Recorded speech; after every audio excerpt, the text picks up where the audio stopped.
darles la bienvenida a esta séptima semana de nuestro diplomado, hoy con una sesión muy importante, como quiera que necesitamos caracterizar las causas estructurales de desigualdad que como sindicato combatimos, y en ello pues hoy nos acompaña una ejecutiva de FECODE que ya Julio la va a presentar, la profe Marta Alfonso.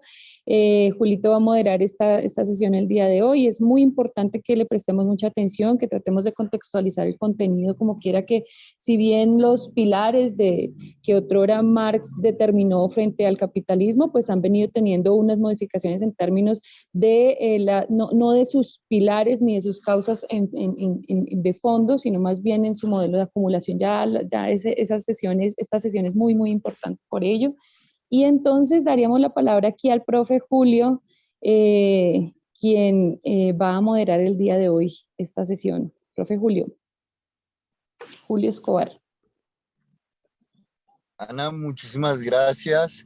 Compañeras y compañeros, muy buenos días. Es muy placentero poder contar con ustedes en este proceso de formación y cualificación sindical, en todo lo que hemos venido trabajando. Como dice la compañera Ana, el módulo de hoy de Economía y Política es importante porque nos permite generar unas reflexiones frente a muchas de las dinámicas que se han venido desarrollando desde las dinámicas de acumulación y desde los procesos de las nuevas esclavitudes que se han generado en el mundo. Como bien lo planteamos, entonces estamos hoy con la compañera Marta Alfonso. Ella es nuestra invitada del Ejecutivo de nuestra Federación Colombiana de Trabajadores y por supuesto luego tendremos un espacio de trabajo conjunto, como ha sido costumbre en estos días, lo cual nos permite ir haciendo un complemento de todo el proceso académico.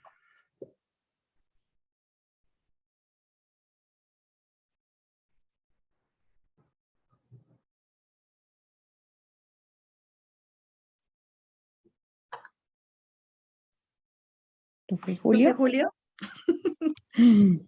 Perdón, discúlpenme, es que estoy llegando a un punto a dejar a mi hijo en una clase que tiene y por eso se me fue la señal, pero discúlpenme un momento. Entonces, la agenda que tenemos para el día de hoy, por supuesto, como ya dije, va a estar acompañándonos la compañera Marta Alfonso, pero vamos a dar la palabra a nuestra compañera Isabel Olaya en su saludo para el inicio de esta séptima semana. Luego haremos la presentación de la compañera invitada y después de ello generaremos un espacio de preguntas, intervenciones para hacer la aclaración por parte de nuestra invitada y luego pasaremos a un proceso de organización de la plataforma, de preguntas y demás, y daremos la explicación del módulo para el día de hoy. Y por último, tendremos las conclusiones del compañero Vicente y precisiones por parte nuevamente de la compañera Luz Aida y Ana María Cepeda. Entonces, sin más, damos la bienvenida a la compañera Isabel Olaya Cuero. Ella es nuestra ejecutiva, es la secretaria de Escuela Sindical y, por supuesto, entonces damos paso a su intervención. Sí, gracias, compañero Julio. Muy buenos días. Buenos días para todos y todas, a los compañeros que hoy, a pesar de la fecha que estamos, como decía la compañera Anita, están aquí presentes, a la compañera Marta, nuestra primera vicepresidenta de FECODE, responsable de la Secretaría de Derechos Humanos, al equipo. Y yo digo que la presencia de cada uno de ustedes en esta plataforma y ese interés que han demostrado el 99% en este diplomado confirma que no nos hemos equivocado. Al decidir que la pandemia nos mandó a la virtualidad, pero nosotros no fuimos inferiores a esa virtualidad, porque no podíamos hacer el trabajo presencial. Y lo hemos hecho pues de una manera virtual, hoy ya con la tercera corte, en la 7ª semana de nuestro diplomado, como lo estamos haciendo. Y esa es una gran enseñanza para nosotros, una enseñanza valiosa como líderes, como lideresas, como parte de nuestras juntas directivas a nivel municipal, distrital, a nivel departamental, que los retos no nos pueden hacer bajar la guardia, que tenemos que continuar y que continuar unidos con todas esas diferencias que tenemos. Hoy la compañera Marta nos va a dar una conferencia sobre un tema muy importante, demasiadamente importante, que tenemos que conocerlo como líderes sindicales, que es esa política económica, las bases de la política económica, de dónde nace, qué es lo que pasa en nuestro país. En este momento que nosotros estamos viviendo una situación bastante difícil en el país, donde la crisis económica, política y social se ha acrecentado, es importante conocer de dónde nace, de dónde viene todo esto, qué es la política económica. Hay que saberlo, y aquí, con ese compromiso de FECODE, con ese compromiso de su escuela sindical, vamos a hablarles sobre la política económica.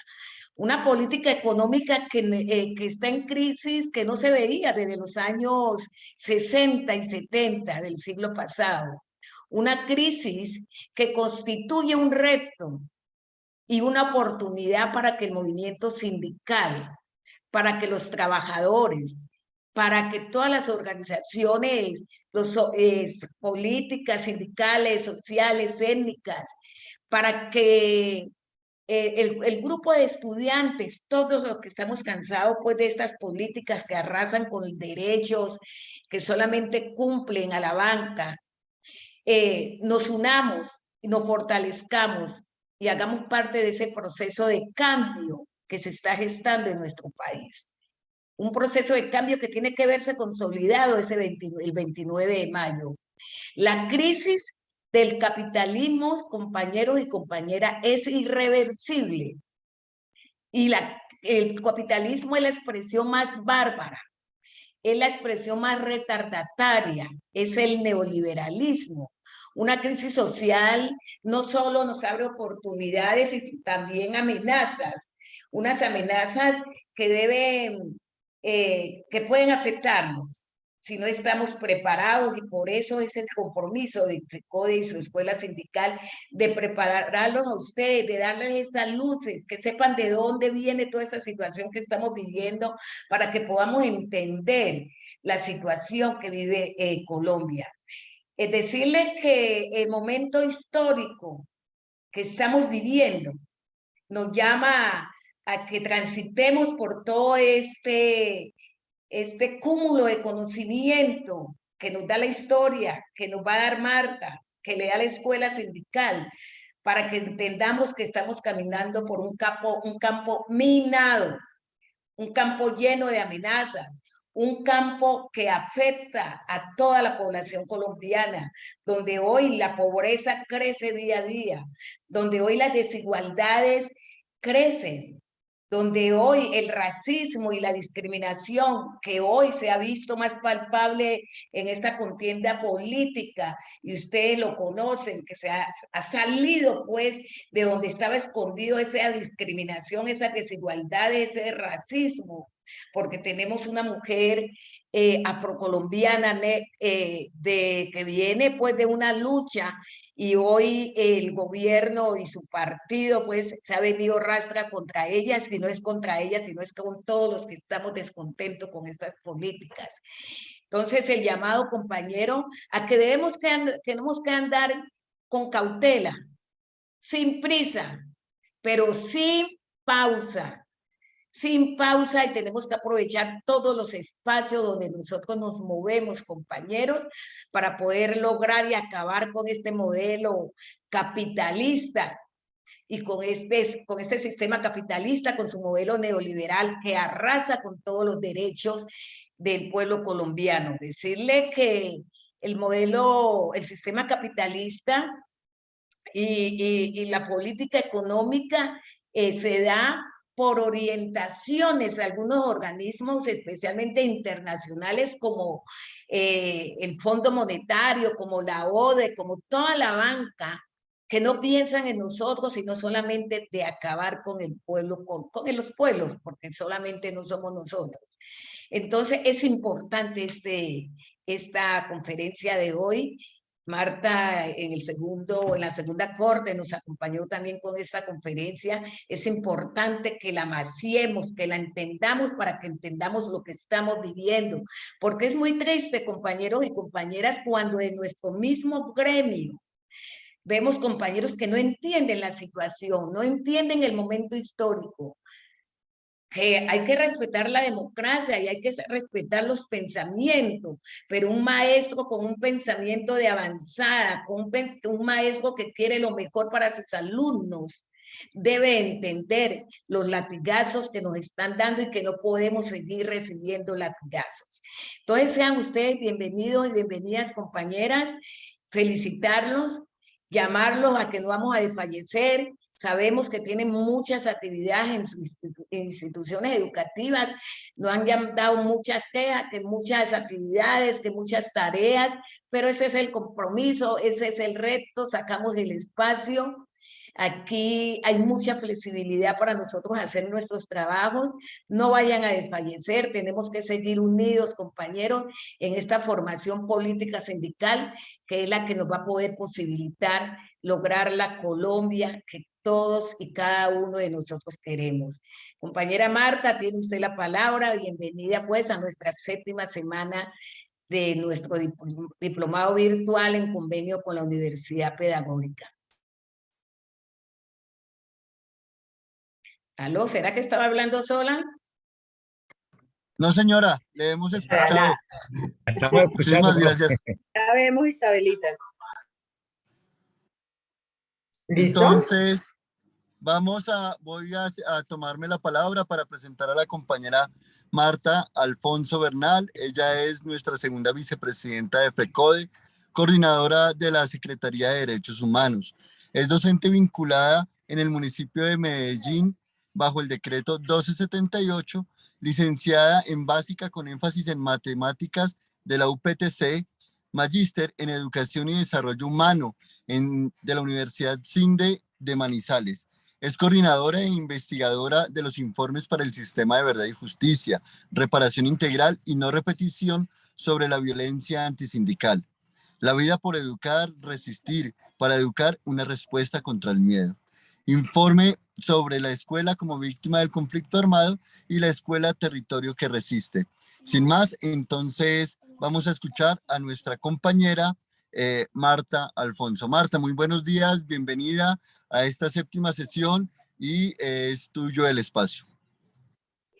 Bueno, un fraternal saludo a todas las compañeras que se levantan un sábado iniciando Semana Santa, muy juiciosos a este espacio. Un saludito a ti, Isabel, por aquí desde Medellín. Estoy en la asamblea de Adida, entonces pues, sí estamos un poquito trasnochaditos, porque pues despedirse de la gente de los territorios es Allí te vi, y compartiendo, felicitaciones. Sí, un trabajo muy importante que se está haciendo. Y pues en esta tarea que estamos, un saludo para ti, Julio, gracias por presentarme. Y obviamente a todos los compañeros y compañeras de la escuela, un abrazo grandísimo a Ana María y a Luzaida, que son 2 hormigas que persisten en esta tarea, y obviamente a todo el equipo de escuela. Bueno, yo, como sé que el tiempo es corto, estoy un poquito rinítica, entonces voy a compartir una presentación, pero antes de empezar, sí me gustaría que todos los compañeros y compañeras que se encuentran en sala, sabiendo que es un poco denso, yo voy a dar unos tips. En 30 minutos no podemos resolver algo tan grueso que tiene que ver con el debate de la economía política. Y desgraciadamente, los que vieron economía política en el colegio, décimo y 11, o los que, digamos, no hay referentes, y los que de pronto pueden tener más manejo es o la gente que políticamente en su organización han dado formación, o quienes estudiaron áreas afines. Sin embargo, tengo otros compañeros que son apasionados y están muy quietos. En todo caso, la charla es muy básica, toco unos elementos.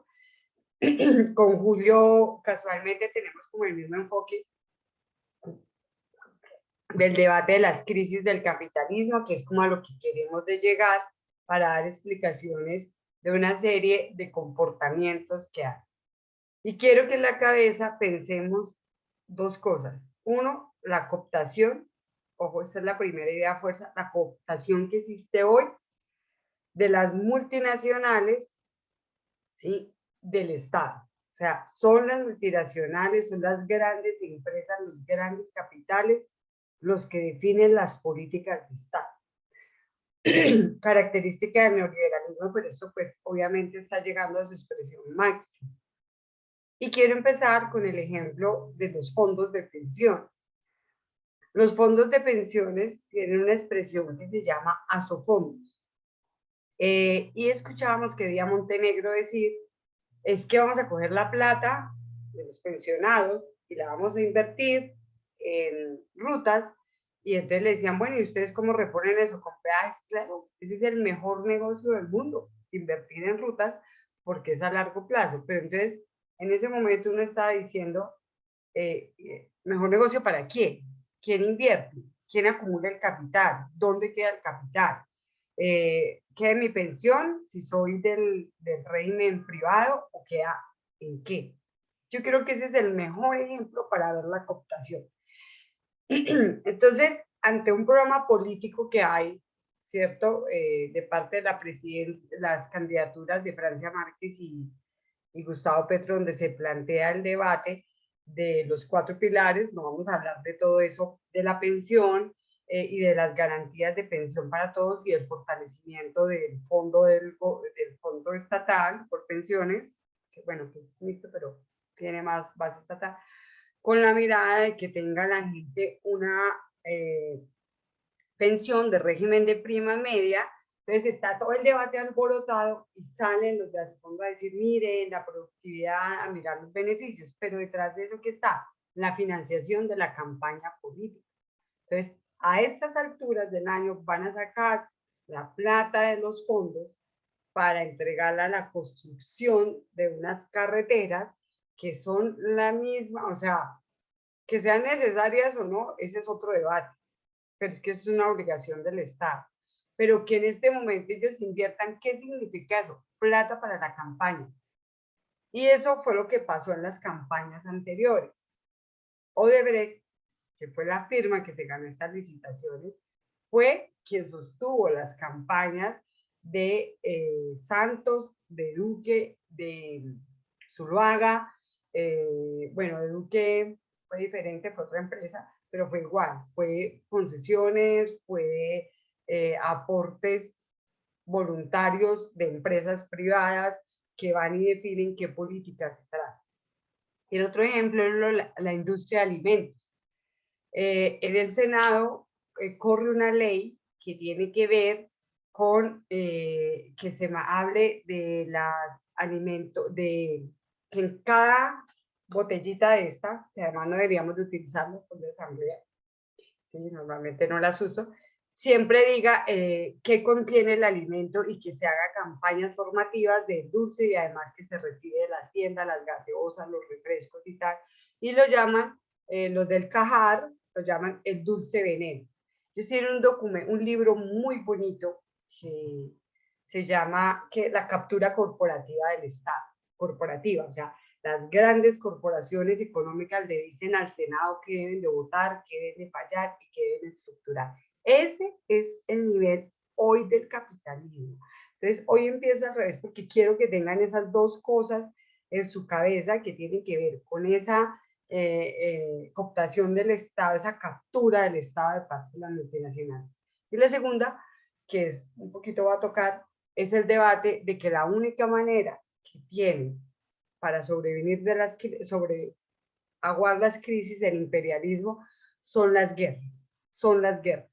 Las guerras internas en los países, como la que hay en Colombia, o sea, es una guerra de otro tipo, la masacre en Chocó, la masacre en Putumayo, los asesinatos y masacres en Arauca, es expresión de un tipo de guerra interna. Pero está la guerra que tiene características mundiales, regionales muy grandes, como la guerra de Ucrania. Entonces, es muy importante que entendamos que son dos bases de lo que estamos viviendo hoy. Es decir, lo que todos los días estamos viviendo es lo que vamos a trabajar hoy. Pero entonces nos vamos a devolver a explicar un poquito de, digamos, de dónde se plantea esta crisis. Yo no voy a hablar de todos los conceptos que están aquí, pero como esto se socializa, el objetivo es que tengamos, que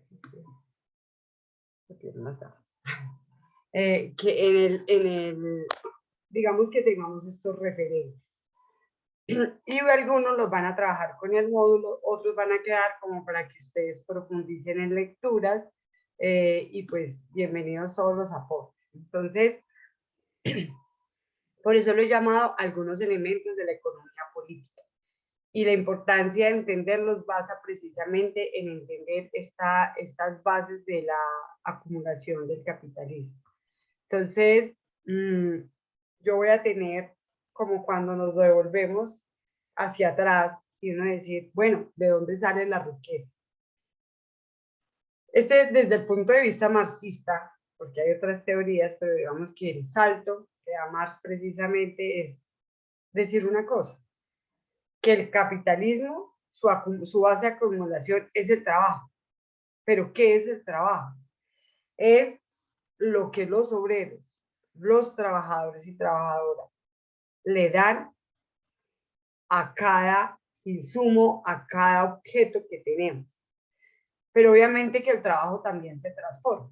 Entonces, esa relación que hay de la matriz de acumulación, donde a capital se le invierte trabajo y sale más capital, tiene una explicación. Entonces, cuando nos dicen trabajen vagos, que nosotros ponemos empresa y ustedes lo que tienen es que producir, entonces aquí detrás de esto hay una frase y es que yo tengo un capital, independiente de dónde salió, ¿sí? Lo pongo a trabajar para producir lapiceros, camisetas, armas, zapatos, lo que ustedes quieran, muebles, casas, todo, computadores, conocimiento. Entonces, yo invierto ese capital, pero ese capital no se reproduce solo, como creemos. O sea, no se vuelve más capital porque sí, sino porque hay un trabajo. Ojo con eso. Este celular, ¿cierto? Tiene un precio, pero es que todos los materiales que hay allí tienen un costo. Pero si tú coges el material inicial, ese no tiene un costo. Tiene costo sacarlo. ¿Y quién lo sacó? ¿Quién lo sustrajo de la tierra? Un obrero, un trabajador. ¿Quién lo transportó? ¿Sí? Hace parte de esta cadena de producción. ¿Quién lo transformó? Un trabajador. ¿Quién lo embelleció? Un trabajador. Y se pone a venta el producto final. Entonces, no los elementos con los que yo construyo una mesa no me dan más valor la madera, me da valor lo que yo le aplico a la madera. Puede ser que se corten los árboles. ¿Quién cortó los árboles? Un trabajador. ¿Quién les echó impermeabilizante? Un trabajador. Lo transporta, se vuelve mesa. Entonces, el valor de la mesa lleva el trabajo, y ese es el que da la riqueza y da la capital, el trabajo. Esa es la base del capitalismo.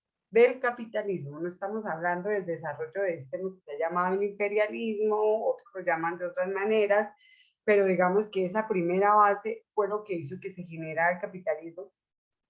Y cuando en la época feudal lo que existían era gremios y había trueque, intercambio, el capitalismo surge en el cruce de los feudos, los grandes feudos, donde se empezó a hacer comercio y donde muchos de los gremios que eran los zapateros, los costureros y otras producciones, más el mercado, empezó a generar una base que fue lo que se llamó los burgos, son las bases de la burguesía, y en estos burgos esas relaciones económicas se fueron acrecentando, pero empezó a surgir como tal la industrialización de esa producción y a existir no solamente un valor de cambio, sino un valor de, perdón, no solo un valor de uso, sino un valor de cambio. Y por eso aquí planteo yo pues, que la mercancía es, por de pronto, un objeto exterior, una cosa que por sus propiedades satisface necesidades humanas de alguna clase.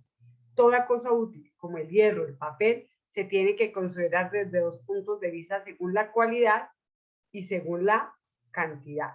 Entonces, las cosas que para nosotros son útiles tienen un valor, pues, de uso, un valor de uso. O sea, yo voy a ponerles un ejemplo, vivo por allá en una comuna hippie y produzco las cosas de mi comida y truqueo con la otra comuna papas por arroz, papas por vegetales que producen y entonces tengo un valor de uso en las cosas. Pero ¿qué me da el valor de cambio? Me da el valor de cambio un referente que tienen las cosas. Ya no solo es el uso, sino el valor que tiene para el otro. Y allí se genera una relación pues, comercial, de intercambio. Pero a la medida que esto se ha desarrollado, esto ha tenido una identidad en un valor, en una moneda. ¿Sí? Entonces ya las papas que produce el campesino y que se pueden intercambiar para la sobrevivencia se vuelven un mercado y estas generan un valor de cambio y de allí viene toda la industria de la papa, que es todos los tipos de papas, de todos los colores, sabores y tal, que ya se vuelve parte de la órbita de capital. Pero nosotros vemos desligado el paquete de papas que vamos y compramos en la tienda de la producción que ha hecho el campesino y del intercambio que hay allí. Eso es lo que hace el capitalismo, coger la cadena desde el campesino, absolutamente toda, hasta el supermercado con la bolsita y generar estas cadenas. ¿Por qué? Porque se le da un valor que ya no es solamente la necesidad del uso, sino el cambio, el mercado. Y eso genera la base de la libre competencia y en la industria, porque entonces ya no solamente existen las papitas X, Y y Z, ¿cierto? Sino que esas tienen que ganarse un mercado público y mirar quién vende más. Entonces nosotros vimos como Frito Light quebró las otras porque bajaban los precios y cuando ya Frito Light logró controlar el negocio de las papas en Colombia y así con muchos renglones, muchos productos, lo subió y lo disparó y ya el paquetico que traía muchas papitas tiene un poquito de papa.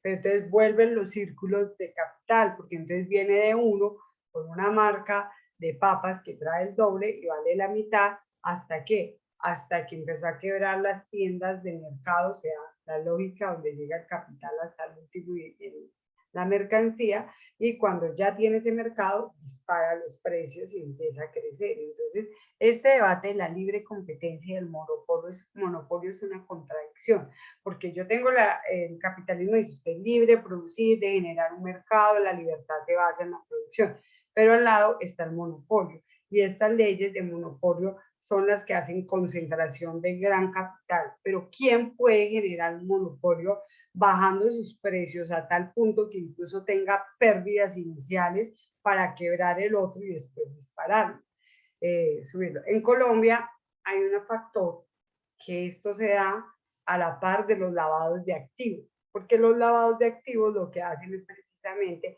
tener precios muy bajos, por eso la economía colombiana se inyecta. Pero esto casi discusión de economía colombiana sería otro módulo que sí quiero un día hablar con los compañeros de la escuela, que me parece que es muy importante, porque me doy cuenta que es una necesidad hablar de eso. Ayer que estaba en la asamblea de Adida, me llamó mucho la atención que hablaron los 3 representantes acá, que salieron por el pacto histórico.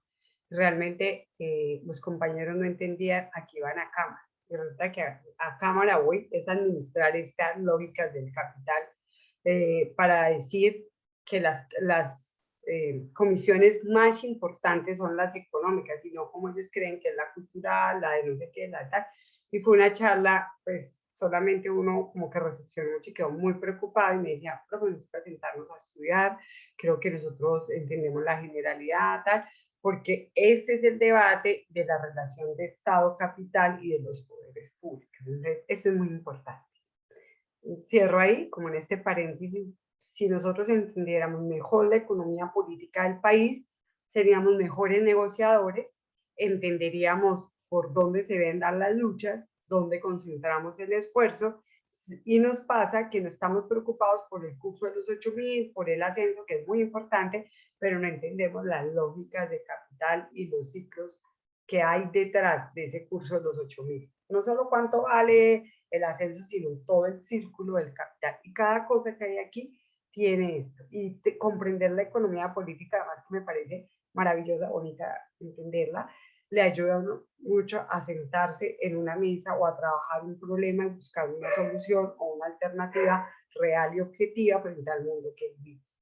Es importante entender que este capitalismo se concentró de tal manera que para finales del siglo XIX, en 1890, se junta ese monopolio, empieza a ser tan fuerte, o sea, grandes monopolios aparecen, como dice Lenin, los grandes cárteles, los grandes sindicatos se llamaban así, sindicatos, pero sindicato era por la unidad, no sindicatos de trabajadores, sino incluso recuerden que aquí el grupo GEA de Antioquia se llamaba Sindicato Antioqueño, ustedes se acuerdan de eso.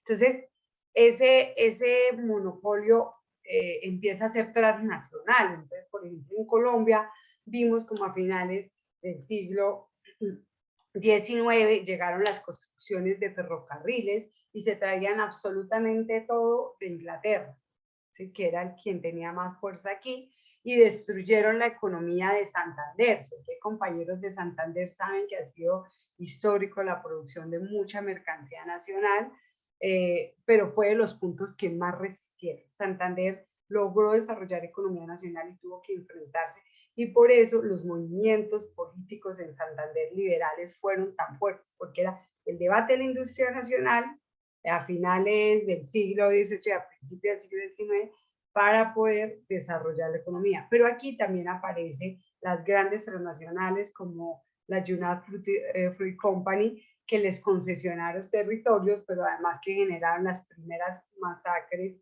a trabajadores organizados que exigían derechos. Bueno, esta también es otra charla completa. Pero estas transnacionales tienen una característica, y es que juntan la industria, la banca y el Estado.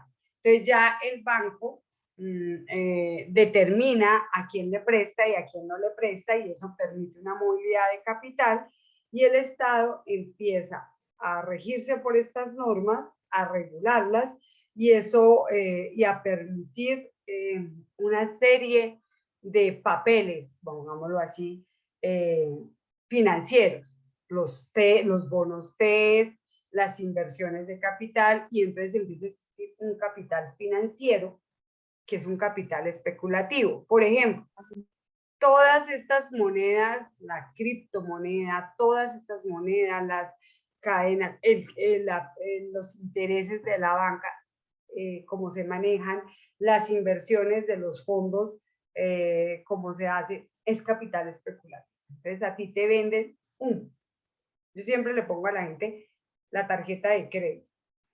¿Cuánto gana Julio al mes? Yo voy a poner que está en la, no sé, en la un compañero que recibe 4 millones de netos, digamos así. Pero estoy seguro que el compañero se gasta 7 millones.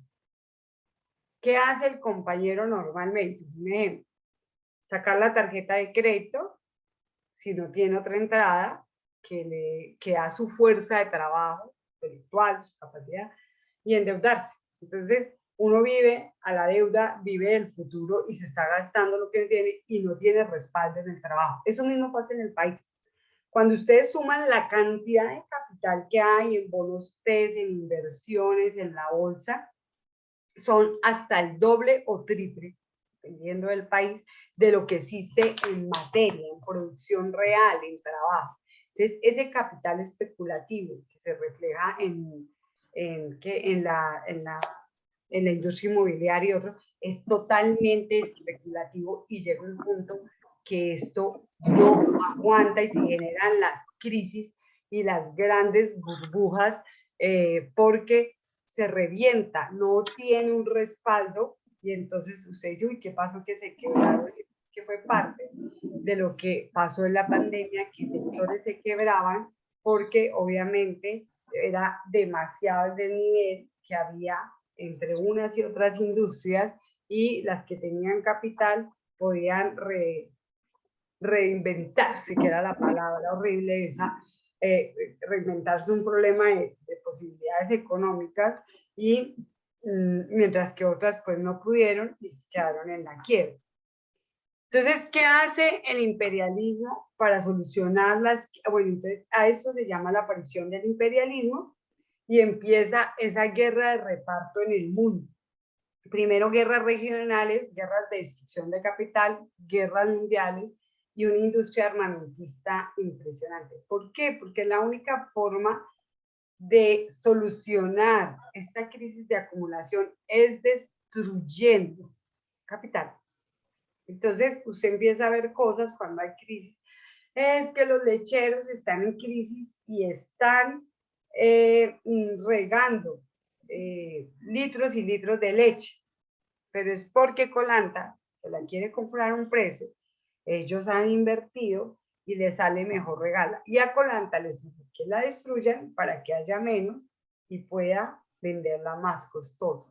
Entonces, como ustedes saben, cuando yo hice esta primera escuela, hablamos de que había en ese momento una crisis muy profunda del petróleo. Antes de la pandemia, la crisis era tan profunda que el barril del petróleo llegó a valer 0 pesos, ¿cierto? No, estaba muy bajito, estaba en cero, pero cuando, o sea, la crisis era tal porque había crisis de acumulación de petróleo. Vino la pandemia y esto, como no hubo consumo, llegó un punto que habían buques transatlánticos llenos de petróleo y nadie quería recibir, nadie. Y el precio del petróleo se fue al suelo. Entonces, para Colombia eso fue terrible porque la economía la basan en la proyección del petróleo. Diga, para Venezuela, que ha tenido esa base económica. Entonces, eso genera una crisis más profunda porque en últimas eran unos bonos basura, no tenían respaldo y la pandemia, la falta de movilidad, el encierro, cantidad de países en cuarentena. Hay un micrófono abierto por ahí, alguien está tomando tinto. Por favor, le agradezco que lo cierre. Entonces, la pandemia viene y cierra la producción y esto genera una crisis mayor. ¿Por dónde están solucionando la crisis hoy? Por las guerras locales, los conflictos, pero no es gratis que el conflicto se haya dado en Ucrania. Entonces, si vemos que el surgimiento del imperialismo a finales del siglo XX, ¿cómo solucionó su gran crisis que venía de acumulación? Repartiendo el mundo. Entonces, los países imperialistas, que son imperialistas y viven mejor a costillas de los otros, revienta la Primera Guerra Mundial en 1914, pero a la par se da el surgimiento del socialismo que termina en la Gran Guerra Patria, que después del levantamiento de 1917 se tiene que enfrentar a las superpotencias porque se enfrentan a ellas y sin embargo pierde una gran parte de su territorio, que es el mismo que está en disputa hoy. Pero se crea la URSS, la Unión Soviética, ¿cierto? Que fue parte como del otro polo, de otra propuesta en contra del capitalismo, pero obviamente las relaciones capitalistas tenían que transformarse. Entonces, independiente de lo que nos parece. Y ahí se alinea el mundo y sale Estados Unidos como el país con más favorecido y se vuelve una potencia mundial y el dólar empieza a regular la economía. Viene la crisis de 1929. ¿Por qué? Porque se concentró tanto en el capital allá que una crisis de acumulación en Estados Unidos que repercutió en todo el mundo, y esa crisis más o menos se prolongó por 10 años. ¿Y cómo se solucionó? Con una guerra mundial donde se destruye fuerzas productivas. ¿Para qué? Para reconstruirlas otra vez. Por eso después de la guerra mundial vino lo que se llamó la segunda, el Plan Marshall, y fue cuando Estados Unidos impone todos los organismos, la OTAN, etcétera, pero también endeudó a Europa con Estados Unidos, y esos son los ciclos de capital. Pero después de la Segunda Guerra Mundial, ¿qué vino? La Revolución China. Y la Revolución China planteó un país que era muy atrasado, terriblemente pobre, lo volvió un país socialista y surge el campo socialista. Marta, disculpa, nos quedan 10 minutos. ¡Ay, Dios mío! Para Bueno. que y lo segundo es que las diapositivas no las has ido pasando. Yo. Sí, voy en la tercera. Dice Vale. hechos históricos, ¿no? No, no se ve, no se, Yo se veo ve la algo primera diferente. nada más. Estoy en el Ahí. título porque tú estás compartiendo la imagen de PowerPoint de la diapositiva original y no la presentación. Ave María, espérate un momentito. Sí, yo estoy con la compartir. Ahí ya está, ¿cambió? No, deja de compartir y luego vuelves a compartir. Ve, yo estaba tranquila que ustedes estaban mirando ya. No, yo estaba mirando, pero creí que no estabas. Ahí estoy viendo el documento de PowerPoint, no la presentación, ¿sí me entiendes? Ahí. Estoy viendo Ahí. estoy viendo PowerPoint con la imposición, estás con un mapa como la OTAN y se expandió hacia este. Pero no es la presentación, es el documento de PowerPoint. Ay, ¿por qué? ¿Sí me hago entender? No, no entiendo. Pues, no ha tenido problemas. ¿Qué tengo que hacer? Pues es volver a darle compartir, pero debes elegir la presentación. Buenos días. Buenos días. Debes tener dos Compartir. ventanas abiertas Sí. de PowerPoint. Entonces la que es de presentación, cliqueas en esa. Una que pareciera pantalla completa. ¿Está? Ya. Estamos en aspectos del desarrollo del capitalismo, imperialismo financiero. Ahora Listo, sí. hechos históricos Ahora sí. claves. Bueno, entonces, termino Perfecto. con los hechos históricos. Viene la caída del campo socialista en el 89 y el debate del hegemonismo de Estados Unidos. Mire, estos hechos históricos son muy claves para entender lo que hoy pasa. Es que la Unión Soviética ya no existe. Es Rusia imperialista con un gobierno de corte dictatorial también que tiene Putin.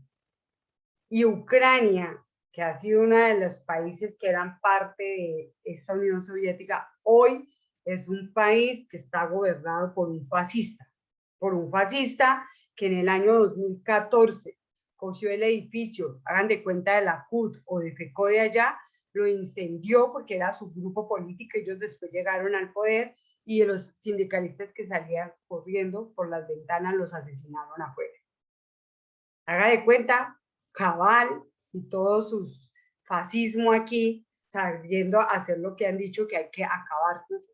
Eso fue lo que pasa. Eso es lo que primero tenemos que indicar, que aquí no hay héroes, que en Ucrania hay un gobierno fascista y que el régimen dictatorial de Putin es de derecha. Y esto hace, bueno, estoy hablándoles porque a veces la gente sigue hablando como si siguiera siendo el país socialista. No, esto cae con el muro de Berlín, viene el hegemonismo de Estados Unidos, posteriormente en el 93 surge la Unión Europea, viene todo el proceso de la globalización que hoy nos tiene a nosotros metidos en todo esto del neoliberalismo, y viene el surgimiento de las nuevas potencias imperialistas, China y Rusia, pero estas potencias ya no es la de antes, Rusia la de antes, y China tampoco es socialista, simplemente son países que dejaron el camino socialista, porque dieron golpes, la burguesía disfrazada, y mantuvieron las estructuras que ha hecho el Partido Comunista, pero en el caso de China, porque Rusia acabó con eso,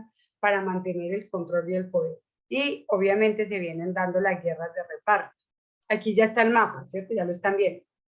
En ese mapa vemos cómo ha sido el despliegue de la OTAN. Pues fuera de Canadá y Estados Unidos, que son la base, que están aquí porque estoy mostrando Europa, aquí muestra cómo ha sido la adhesión año a año, cómo en 1949 es el azul oscuro y va subiendo en las escalas de azules para que vean cómo es que se ha extendido la OTAN.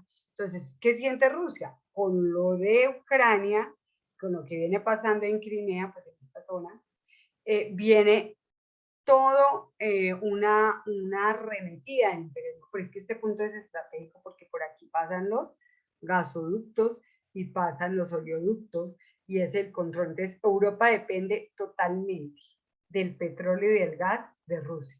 Y esto hace que el control de este país sea tan vital para la OTAN. Y la OTAN es una alianza que realmente es pro-yanqui, y lo que hoy Rusia está defendiendo, pues es su territorio, pero desde una visión imperialista. Obviamente, ¿quiénes sufren? Pues los pueblos, el pueblo ucraniano, los pueblos europeos, porque el gas está terriblemente caro, la gasolina, etc. Este punto lo voy a dejar aquí. Hay varios aspectos del desarrollo que me parece que es muy importante que tengan en cuenta del imperialismo financiero, que es el debate que pone Márquez con Arrubia. Es un documento que lo adjuntan aquí.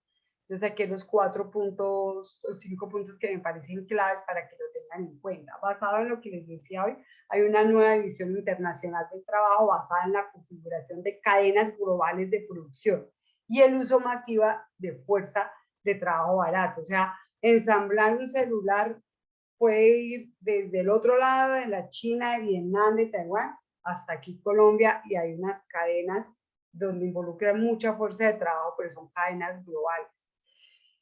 Se incorporan los recursos naturales en el proceso de valoración de capital, tanto de la litosfera como de la biosfera, o sea, absolutamente todo, y hay un control del aire, de las energías, del suelo, que esto es muy importante entenderlo, o sea, cómo todo entra a ser parte. Y yo les digo cosas tan sencillas como esto. Economías ancestrales como la chía y el amaranto, hoy son renglones fuertes de la economía capitalista, y usted va a los grandes supermercados y ya la encuentra envasada y con las etiquetas y producidas, no artesanal, sino se vuelve en la parte de la industria. La otra es la privatización de los medios de producción en todos los sectores estratégicos, que lo hemos visto con las ventas de parte de Ecopetrol, de empresas públicas, etc. Perdón, nos quedan 4 minutos, Marta, para que vayas. Termino, sí, ya. Qué pena contigo. Cuarto punto, la sobreexplotación del trabajo directo, generación de una desbordante sobrepoblación e incremento de la migración forzada. La migración forzada es parte del capitalismo, es una necesidad. Lo de Venezuela aquí es necesidad para bajar la mano de obra, y esto hacen reventar los países que intentan hacer cambios, porque eso les da a ellos mucha más movilidad. Y la privatización del conocimiento intelectual como capital humano. Eso es muy importante, y por eso todo ese debate de la migración de los trabajadores altamente calificados, y los pelados hoy piensan es ir a vender su fuerza de trabajo a otro lado con varios niveles de estudio. Esta parte son aspectos de lo que se llama una crisis sistémica, que es una crisis no solamente de financiación, sino una crisis que toca el sistema, toca lo estructural. Bueno, estos son varios enfoques teóricos que hay sobre la crisis, pero digamos que las 3 paradojas que yo quiero dejar aquí es que hay una sobreacumulación, sobreproducción y sobreconsumo, pero la contradicción de esa es la destrucción de empresas, empleo, infraestructura y cultura.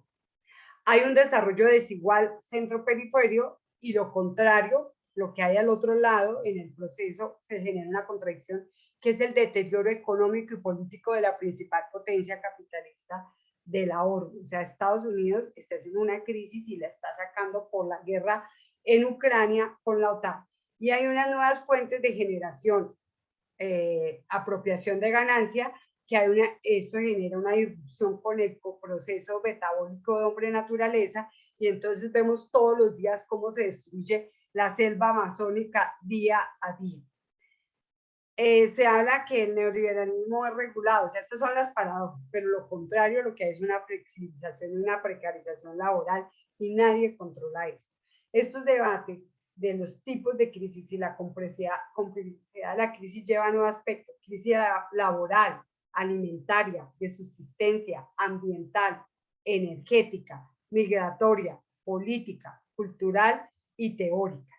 Esto es lo que viene hoy enfrentando una población en una guerra. Esta crisis tan profunda que hay, migratoria, en todos los aspectos, los 9 aspectos que nombré, se expresa aquí en 2 bloques que están aliados, los que están con Rusia, los que están con Estados Unidos, y esta es una confrontación. Por eso se habla de que estamos a puertas de una tercera guerra mundial. Tristemente, nosotros no hemos visto eso. Mire, para cerrar un ejemplo, la CUT saca la CUT, nuestra central, un comunicado rechazando la guerra, rechazando a la OTAN, hablando del derecho que tiene Ucrania de defender su propio destino, pero rechazando también el gobierno fascista. Inmediatamente, las organizaciones de trabajadores internacionales le piden a la CUT que retire esa declaración, y si no, que acaban con todos los proyectos de cooperación. Ese es el imperialismo que también se ha impuesto en nuestro lado. O sea, la CCI, eso se pone como se ha puesto siempre los trabajadores aburguesados del lado del imperialismo y no del lado del proletariado, para hacer una revolución y una transformación social. Ya los otros aspectos que tengo aquí son aspectos que fue un ejemplo, y unos que trabajan, que pues toqué porque uno aquí no alcanza a profundizar, sobre cómo se generaba la crisis tributaria. Decirles como cierre final, entender la crisis del capitalismo es una crisis sistémica, es una crisis multidimensional, y es una crisis que lleva a que ellos impulsen nuevamente, les digo, la destrucción de fuerzas productivas, que incluye a los seres humanos, para poder remozar y poder otra vez mantener capital. ¿Qué destruye esto? Romper los ciclos de capital y la generación de otros modelos económicos que no estén basados precisamente en la matriz de acumulación capitalista, en este caso en Colombia extractivista. Por eso el debate es tan fuerte con el programa de Petro, porque dice que hay que acabar la matriz de acumulación extractivista, que es la que lleva a toda esta crisis ambiental, sistémica, de conocimiento, etc. Muchas gracias. Julio siempre sufre conmigo porque me paso. No, para nada, Marta, al contrario. Creo que la explicación que has venido desarrollando desde el proceso de producción hasta lo que significa la acumulación, y cómo hoy día hay unas presiones bastante amplias desde los trabajadores que se vienen aburguesando y que van olvidando su condición de trabajador y su condición de clase trabajadora, y esa búsqueda de lo que es la vida digna es importante en la reflexión que tú planteas. Igual muchas compañeras y compañeros que nos están acompañando han planteado que sí se necesita mucho más tiempo para la ampliación de esta información, pero también debemos entender que desde las preguntas que vamos a generar ahora, ojalá sean encaminadas a la ampliación de la información, y con ello podemos enriquecer muchísimo más esta sesión de política y economía. Entonces vamos a dar paso a las compañeras Luzaida y Ana María, para que por medio de ellas podamos leer y escuchar las intervenciones de las y de los compañeros, y allí podemos tener un poco más de tiempo por parte tuyo en la ampliación. También lo segundo es poder tener la presentación que nos compartiste, porque de esa manera también podemos ampliar la información y podemos ir enriqueciendo el espacio. Tener en cuenta, compañeras y compañeros, que es una sesión muy corta, que es sucinta, que es concentrada, pero que la intención también es dejarnos interesados, interesadas, para que durante el tiempo que tenemos, no solamente esta semana, sino después, podamos ampliarla y enriquecer los argumentos del por qué hay que apostarle a un cambio de modelo económico, y por qué es tan importante toda la propuesta que se viene surgiendo de un gobierno alternativo. Entonces damos la palabra a la compañera Luzaida y a la compañera Ana María. Muy buenos días, compañeros y compañeras. Muchas gracias, Martica, por tu excelente exposición. Definitivamente, sí, el tiempo es muy corto, pero bueno, se ha hecho lo posible, Martica. Muchas gracias. Para participación con vos, se encuentra el compañero Jason Andrés Mora. Hola. ¿Sí me escuchan? Sí, te escuchamos. Ok.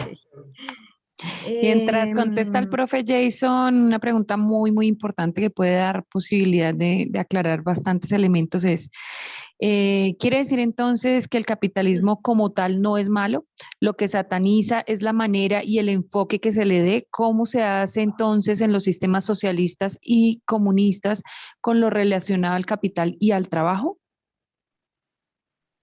Bueno, Compañero Mario Rubiel Velázquez Mejía. Profe Marta, vamos a recoger todas las preguntas listo, listo. para que Entonces su voy a merced pueda copiar intervenir aquí y tenga una porque... intervención más larguita. Listo, copio aquí porque eso está duro. Vale. Compañero Mario Rubiel. Creo que no está. Mario Rubiel Vázquez, perdón. Vázquez Mejía. Pregunta la profe Lady Lighton, ¿cuál sería entonces el mejor modelo económico o qué características debe tener? Profe Florinda Yasmín Daza. Buenos días para todos. Buenos días, Bueno, profe. Un minutico, mi profe. gracias. Efectivamente, el tema es muy importante, más aún pues, cuando estamos en un proceso, digamos, de elecciones para contextualizarnos a los maestros en lo político. Pero, digamos, más que una pregunta, digamos, de acuerdo a lo que Ana María leyó en la pregunta, donde se decía que no era malo el capitalismo, entonces, si no es malo el capitalismo, entonces, ¿por qué estamos teniendo estas crisis? ¿A qué obedece que haya una situación tan difícil a nivel mundial cuando el modelo imperante en este momento es el capitalismo? ¿Sí? Es como la inquietud. Y pues unido a eso, particularmente en Bogotá tenemos un gobierno también que se declaraba, digamos, progresista y hemos tenido muchas 15 dificultades en todos los segunditos, mi aspectos. profe. Vale, gracias. Entonces, ¿qué hacer con este tipo de gobiernos que también se declaran progresistas, pero que a la larga afectan a la clase trabajadora y particularmente en Bogotá, que nos ha afectado directamente a los maestros? Muchas gracias, profe Gracias. Yasmín. Pregunta entonces por aquí la profe Giovanna Zambrano, ¿qué cambio en el modelo económico, político y social se requiere puntualmente para mejorar el desarrollo de nuestro país? Pregunta la profe Claudia Ladino, Marta inició con una afirmación muy preocupante, fuera de optar por la posibilidad alternativa. ¿Qué hacer con los fondos de pensiones? Quiere decir, para luchar contra esa política en Colombia, dice la profe. Profe Raúl Aníbal Guagua Segura. Profe Raúl Aníbal. Yo creo que no está. Pregunta el profe Johan Chacón, ¿es Colombia una narcoeconomía? ¿Qué podemos hacer ante esto? Profe Alirio Mosquera. Profe Alirio Mosquera.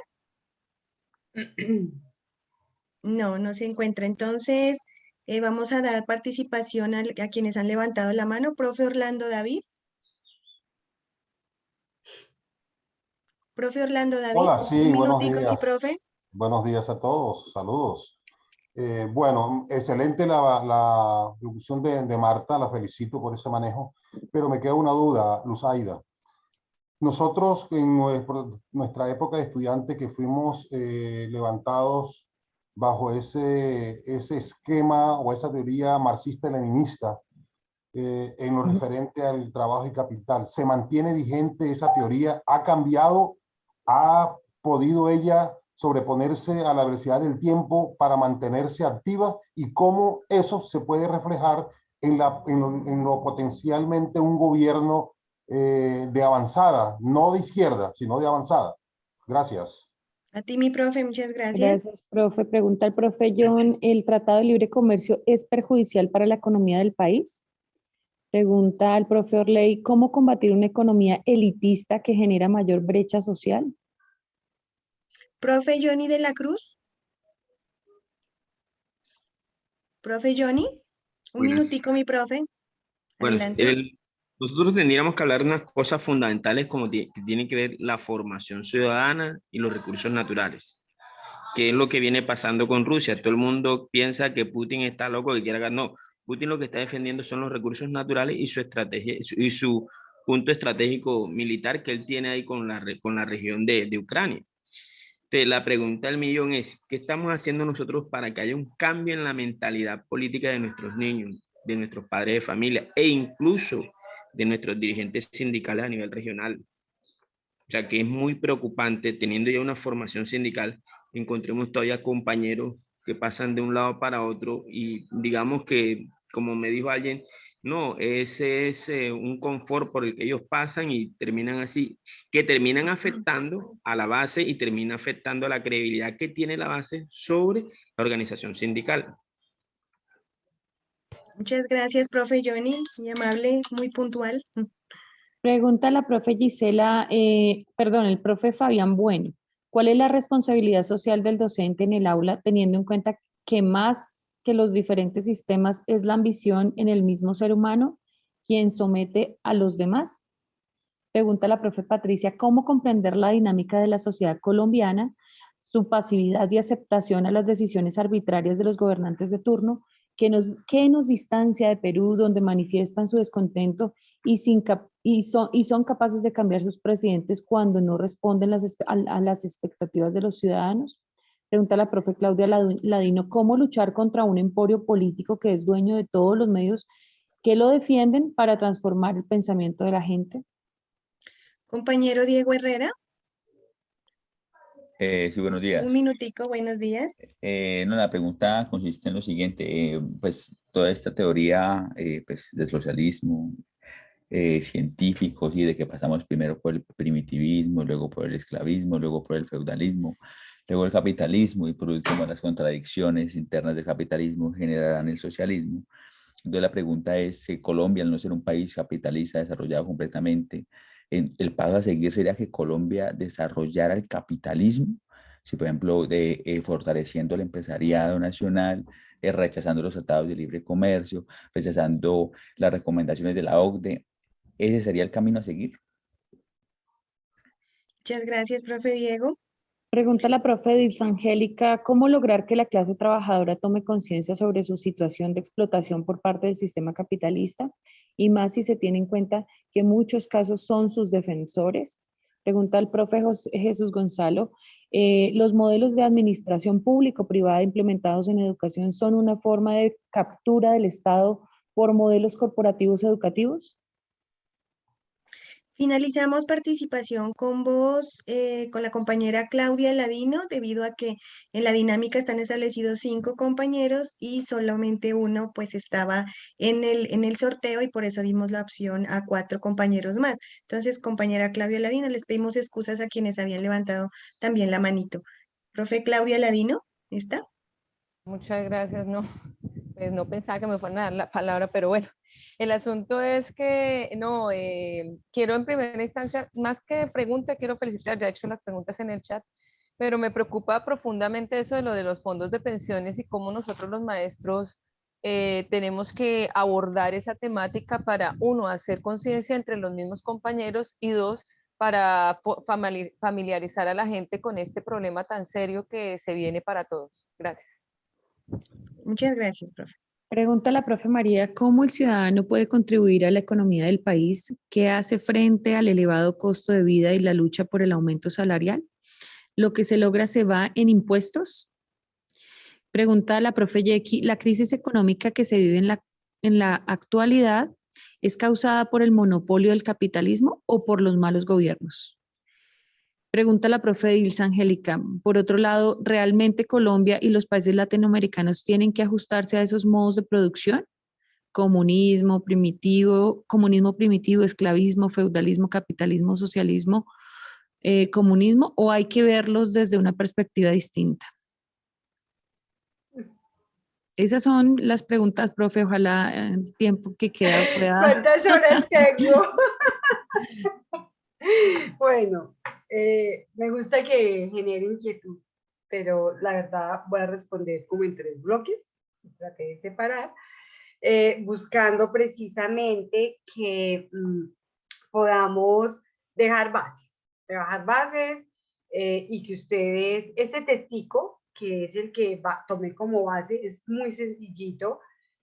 Julio lo tiene en el módulo, ¿cierto? El de Covarrubias, porque es un texto que saca cuadritos con definiciones, y definiciones súper sencillas. Bueno, algunas sí tienen uno que tener conceptos, pero es más fácil, para no quedarme yo como en puntos que están preguntando teóricos y que no alcanzo a trabajar. Hay 2 bloques. Uno es lo que tiene que ver como con la conciencia de clase, la necesidad organizativa, la lucha, el papel de la educación, es decir, todo lo que tiene que ver con cómo asumimos transformar una sociedad, de estos debates de la ciudadanía, de tal. Entonces voy a cerrarlo en esto. Desde el punto de vista sindical, tiene que haber un esfuerzo, porque los sindicatos, y ahí tocó el tema de Johnny y tal, asuman unas prácticas sindicales transformadoras. Yo voy a una asamblea hoy. Cuando yo llegué en el 2006 a las asambleas, porque yo fui delegada en periodo de prueba, las asambleas empezaban con una charla de situación política, análisis de situación nacional, independiente si está de acuerdo o no. Es una berraquera, porque la asamblea se metía en un debate político. Se hablaba, si fuera hoy, de Ucrania, de Caquetá, de lo que está pasando en Putumayo, de la crisis del petróleo, etc. Y normalmente había una charla pedagógica. Hoy las asambleas se dedican a lo gremial, y lo político se restringe a lo electoral. Y eso nos hace mucho daño. Eso es un reflejo de lo que tú dices, John. No basta con que se cambien las personas. Porque quiero decirte, la junta de ayer, todos son nuevos, unos más jóvenes que, hay ya más de, pero eran nuevos. Y el problema principal es si estaban haciendo el trabajo que correspondía. Cuando yo estuve en la junta fue perverso. O sea, no salvo que yo estuviera. Porque de un tiempo para acá viene un proceso de negar esta política, este debate que estamos dando aquí, no se está dando ampliamente. Y esa es la tarea de esta escuela. Entonces, ese es uno. Y 2, yo soy partidaria de que uno tiene que hacer ciclos, de que llegar a FECODE tiene que haber pasado por un proceso, llegar a la CUT tiene que haber llegado por un proceso en los sindicatos regionales, las directivas, porque después se da uno cuenta que cuando llegan personas, por ejemplo, hoy a las cámaras que no tienen idea del Estado, pues esto no funciona. Es más difícil porque no ha tenido una formación. Pero también creo que esos ciclos eternos no son saludables. Para mí lo más saludable fue en 2015 retirarme de la Junta de Día, irme 3 años a la base, y porque o sea, incluso había perdido, ya no me acordaba cómo se planeaba, cómo manejaban los grupos y cómo volver a la junta directiva. Eso lo dejo ahí porque sí es importante. Si los sindicatos no tenemos un cambio de prácticas, pues estamos reproduciendo lo que el sistema nos está votando porque no estamos dando formación política, y tampoco se refleja en los maestros y maestras, porque en última somos la principal agremiación, para que ellos en su escuela, esto que estamos hablando hoy, también se transmita a nivel de Estado. Es un ciclo. Pero más allá de eso, están las organizaciones políticas. Entonces, si me preguntas a mí, y aquí me destapo, pues yo tengo una posición muy de izquierda, yo sí creo que la sociedad capitalista debería acabarse, que debería generarse una sociedad. Yo no hablo del socialismo tradicional, pienso que socialismo desde el punto de vista de socializar los medios de producción, pero también la riqueza. O sea, no puede ser que todos participamos en la cadena de producción, que eso es un aspecto del capitalismo. Ojo con eso.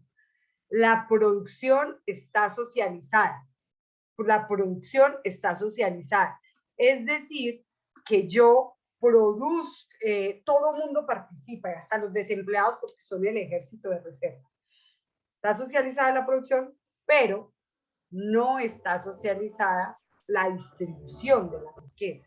Y si la distribución de la riqueza no está socializada, ¿qué hay que hacer? ¿Qué es generar equidad? ¿Qué es generar niveles de desarrollo? Distribuir diferente la riqueza. Por eso la reforma tributaria tiene que generar más impuestos a los que más reciben y redistribuir. Ese es el sistema general de participación, una bolsa de redistribución. Pero como le dan exenciones tributarias, el sistema general se achica, o sea, la bolsa. Y cuando se aplica la fórmula, no se reparte bien. Entonces, lo que nos llega a una escuela para que un niño estudie es una miseria, mientras que el rico ha ganado tanto porque le han quitado impuestos y puede poner a sus hijos en escuelas de alto nivel. Eso es lo que no nos dice. Entonces, el debate es que FECODE molesta mucho y que quiere no sé qué. No, estamos pidiendo redistribución de la riqueza. Esa es la pelea del sistema general de participaciones en una sociedad capitalista, porque FECODE nunca ha planteado acabar con el modelo. De pronto otros, yo que ya está despierto.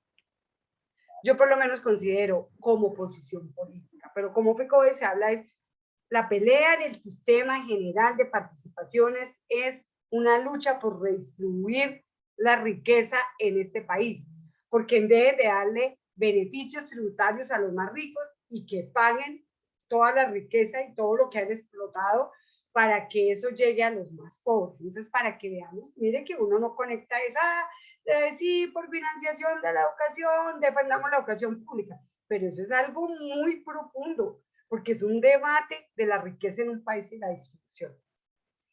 Que nos tenemos que llevar por los mismos modelos históricos, no, empezando porque en los modelos clásicos, o sea, esclavismo, feudalismo, capitalismo, son muy europeos. Colombia nunca ha tenido ninguno completo, ha sido una mezcla sincrética de todos los modelos. Este país es capitalista y mantiene formas de explotación semifeudales sobre la tierra. Este país tiene incluso aspectos como la trata de personas, que es esclavismo. O sea, es increíble. Y tienen formas alternativas, formas comunitarias, económicas, redes, porque es un entronque de todo. Entonces, América Latina tiene sus propios procesos. Pero si ustedes me preguntan, pues es capitalismo lo que predomina. Entonces no nos podemos abstraer eso. Y sí, las teorías de Marx y Lenin están vigentes porque lograron hacer una lectura macro de la sociedad y explicar leyes de acumulación de la economía que están tan vigentes que previeron que iba a haber guerras mundiales. Marx, sin que las hubiese, que iba a haber guerras mundiales que iban a destruir capital para repartirse el mundo. Después Lenin, que ya vive en la época del imperialismo, las desarrolla, las vive, la primera, la analiza, y la diferencia del análisis que dice que lo único que se le contrapone a la guerra es la revolución. Y él llama a hacer la revolución en los países europeos, ahí viene el caso de Rosa Luxemburgo, etcétera, otras cosas que no voy a hablar, que me apasionan también mucho, pero que vienen los levantamientos para transformar estos países. ¿Que lo hicieron mal o bien? ¿Qué lecciones sacamos? ¿Qué haríamos o qué no haríamos? ¿Qué aprenderíamos? Eso es un debate que damos las personas que son de militancias políticas en partidos organizados, pero no hablan más de eso. Y lo otro es que hay unas preguntas aquí súper gruesas.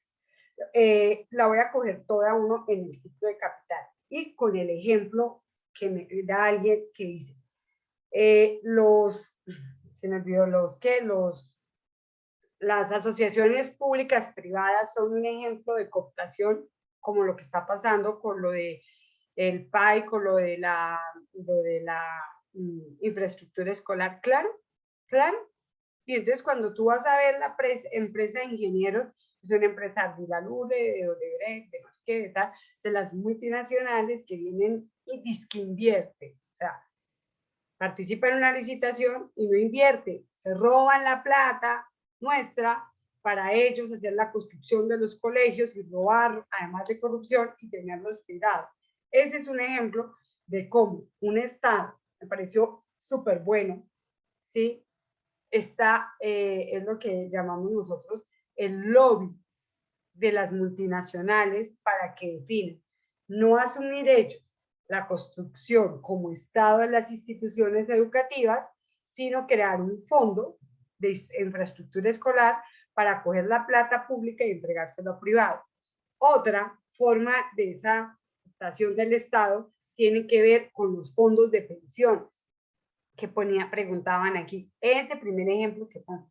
Entonces, los fondos de pensiones definen dónde se invierte, qué se privatiza y para dónde se lleva la palabra. Son multinacionales, es Sarmiento, es Antidalure, ellos son multinacionales, así sean de base colombiana, que tienen una influencia frente a eso. Y así podemos coger varios de los ejemplos. ¿Qué son los TLCs? ¿Sí? Tratados de libre comercio, donde el que tiene más fuerza revienta más fuerza. ¿Puede haber tratados de libre comercio más igualitarios? Sí, pero es que resulta que el mundo tiene una cadena de producción, esto es otro tema muy grueso, donde hablamos de la desigualdad en esa producción. Y en esa cadena de producción el intercambio es muy desigual. O sea, usted saca materia prima de Colombia, en todo el extractivismo, cobre, níquel, y ellos nos devuelven celulares. ¿Cuánto vale el cobre que yo saqué de este celular? Menos de 0 pesos. Lo que trae aquí, el titanio, lo que hayan utilizado para cada celular. Entonces, eso lo exporto yo a precio, bueno, ni de huevo, porque hasta el huevo está caro, a precio de nada. Pero cuando traigo los celulares, los traigo unos precios. Entonces, ese es el intercambio desigual de valores que hay entre las grandes potencias y los países más pobres. Me cayeron las preguntas, perdón, se me desmayaron. Estuvo muy amplia la discusión. Y la otra, o sea, que son puntos que me parece que son importantes. Entonces, está la actuación del Estado por la inversión directa que hacen las multinacionales con los propios recursos de nosotros en educación, en salud. Mire el debate del FOMAC, es que quieren licitar con una empresa extranjera grandísima de salud y acabar con todas las peleas que tenemos con el IPS, pero eso no va a mejorar porque lo van a hacer sobre lo que hoy existe. Y por el otro lado está la discusión, como ustedes decían, no solo de las pensiones. Entonces los TLCs buscan regular la normatividad, pero los TLC son terriblemente sancionatorios. Y hay unos TLC peores que otros. Hay unos TLC que dieron carta libre para entrar y si usted no cumple, lo sancionan. Entonces, ¿puede haber tratados de libre comercio? Claro, pero tratados más igualitarios, más democráticos. Estamos hablando del capitalismo, ¿sí? Otra cosa sería otra sociedad. Que si Colombia es un narcoestado, una narcoeconomía, una narcodemocracia, ¿quién controla los territorios? Hay un debate con los dos programas de gobierno. Yo digo que hay dos programas de gobierno. Participé en la campaña de Francia Márquez. Estoy pues obviamente, pero el programa de gobierno de Francia, cuando ella habla de los territorios, de lo ancestral, eso es un programa de gobierno y es muy fuerte, porque se juntan con el de Petro en la necesidad de primero acabar con un modelo extractivista que está destruyendo el planeta. Pero la diferencia es que ella habla de las economías locales, regionales, para volver a reiniciar un ciclo de economía y digamos que sería como una forma más comunitaria, comunal. Yo lo pondría así, un tipo como, no el socialismo ese que conocemos clásico, sino más a la colombiana, porque sería una socialización no solo de las fuerzas productivas, sino también de la ganancia de la riqueza con el desarrollo de la industria, porque es que el socialismo no niega esto, sino es un desarrollo acorde a las condiciones, pero es mucho más ambiental, o sea, en contra incluso de esa gran industrialización, más comunitario, más social. La posición de Petro se junta en el extractivismo, en el cuidado de la naturaleza, en acabar estos modelos, pero él ve un desarrollo más capitalista, porque esa es la posición de él. Entonces yo creo que hacer estos análisis son importantes, pero Colombia pues Colombia no está preparada para Francia Márquez aún, desgraciadamente. Yo creo que ella sí está preparada, pero Colombia no. Está preparada para un proceso de transición por todas las contradicciones que hay. En últimas, voy a decirlo así, la propuesta más conciliatoria del país la tiene Petro. No es como dice, y no estoy haciendo aquí la práctica, sino programáticamente, una que concilia más intereses, porque él dice que es una etapa de transición y que avanzar hacia allá tiene que haber gobiernos sí más radicales que hagan cambios más profundos. Entonces, el debate del capitalismo no es que es bueno o es malo, pues es bueno para el capitalista, para el que consume y para el que tiene los medios, pero para las grandes masas pues no lo es, porque viven en una fluctuación, en una estabilidad, en un desempleo, en faltas condiciones. Pero obviamente no es el capitalismo el primer momento a el neoliberalismo, que es esa desigualdad que Montesquieu en las tres paradojas, así rápidamente, que después las estudian juiciosamente, sino que es esa, o sea, esa es una desigualdad muy fuerte que hay, que se profundiza. Pero como hablaba yo que día con Alirio, el compañero del Cajar de la Cámara, hablando de todo, es que Colombia es tan infeliz, no como la feliz, que ni siquiera las burguesías de aquí tienen un poquito esa burguesía democrática, no son burguesías, grandes burguesías autocráticas, feudales, su pensamiento, porque las burguesías de los países europeos, con todos los debates, piensan que el trabajador debe ser producir felizmente. Aquí ni siquiera eso, produzca y sea infeliz. Entonces, es una antidemocracia que se refleja en el problema de manejo de tierras, de cadenas productivas y de producción. Esto es un módulo completo, no lo voy a tocar, que es un problema de tierras. Hay unas charlas muy chéveres que ha hecho Wilson Arias sobre la acumulación de tierras en el país, con datos. Yo también tengo una charla sobre cómo la acumulación de tierra es la base de que en este país no haya democracia, porque la acumulación de tierras, así como hay cooptación de los grandes monopolios, la acumulación de tierras define qué se produce si no se produce. Y las zonas del país donde aún hay cultivos de pancoger como Boyacá tienen más posibilidades de democracia, de que en una transformación haya esas cadenas productivas, que es el debate que pone ahorita con los programas. Mientras que los países, en las zonas más desarrolladas, entonces usted ve los desiertos verdes de soya, entonces los grandes terratenientes deciden qué se produce, qué se destruye el arroz, se importa tal, no sé qué, y destruyen la economía nacional. Entonces el problema de tierras y de producción está ligado. Y entonces cuando usted estudia quiénes son los grandes acaparadores de tierras hoy, el capital financiero, ¿quiénes? Ardila Lula, Sarmiento Angulo, tienen la altillanura controlada. Entonces, dígame si el capitalismo es bueno. La esencia del capitalismo es la acumulación sobre la base, la sobreexplotación de seres humanos que siembran en la miseria, del desempleo que les garantiza bajar los salarios porque hay un gran ejército de reserva esperando un trabajo. Eso es lo que pasa. Y los famosos gobiernos alternativos, que es cualquier cosa que se pinte, como pasó en Bogotá. Yo nunca la aposté, me parecía la persona más neoliberal del mundo, la alcaldesa.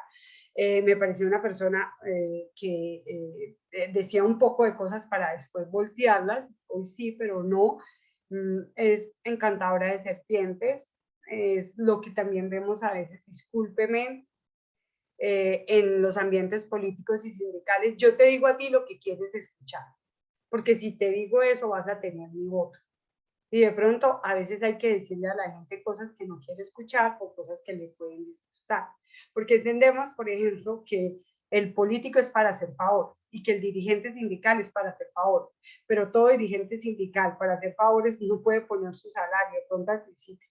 Tienen que buscar otras fuentes porque es imposible satisfacer todas las necesidades o todas las fiestas y ferias que a veces se hacen con la labor que tenemos. Y esa es la misma cadena política de las que se reproduce.